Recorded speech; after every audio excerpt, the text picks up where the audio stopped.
For someone selling a home after you've signed the purchase and sale contract, what comes next? I'm Craig Power with Power Realty Advisors. Let's get right into it. Hoping this video can be a resource for my future clients and anyone else out there, as long as your real estate sale process is similar to what we have here in Massachusetts. Okay, so you're a seller. The P&S is now complete. First thing to tackle would be any initial legal paperwork. Your real estate attorney will most likely be handling this, the deed and any necessary power of attorney forms. Contact them, they'll get on that. Also, I'll include here your mortgage payoff. You want to get any payoff authorization form signed so we can get the final payoff statements in order for the closing attorney later. If you happen to be on private septic, you should have your Title V certificate by now. If not, get it. But here, next thing, now as your real estate agent, right? As soon as that purchase and sale is done, what I really want to get a jump on is the smoke inspection. Smoke and carbon monoxide detectors are inspected as part of any residential sale. An original copy of the inspection certificate from the fire department is needed to close. An original copy specifically, usually it's a $50 charge to get the inspection done.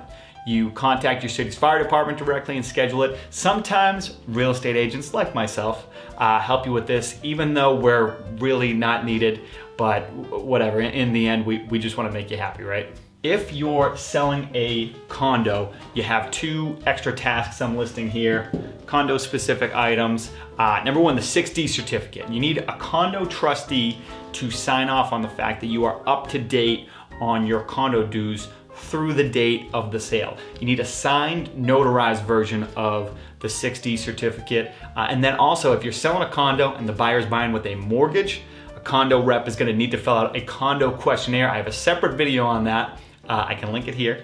If they're dragging on filling it out, you and your agent are gonna try to push it along and get it done ASAP. You know, get those two things done. Those two items are unique to condo sales.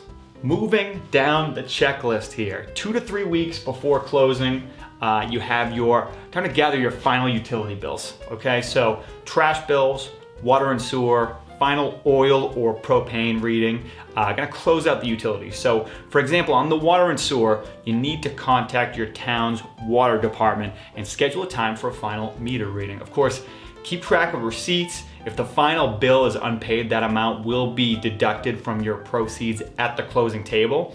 On oil or propane, you contact the oil company, there's a final reading and there's a valuation on the oil that remains in the tank at closing. So, should appear on the settlement statement. Beyond that, you really just want to discontinue utility services as of the closing date. So get in touch with your cable and internet provider. Some towns, I live in Hingham, for example, they have a certain process to close out your electrical account.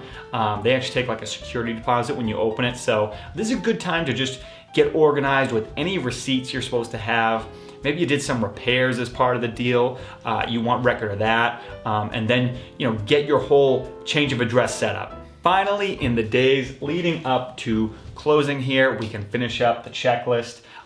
So property condition, right? Needs to be in the agreed upon condition from the P&S. Probably means broom swept. If you are a client of mine, I ask you take the delivery of the premises very seriously, no furniture or junk left behind unless otherwise stated, and clean it up for the buyer, who I assure you in today's market is paying a pretty penny.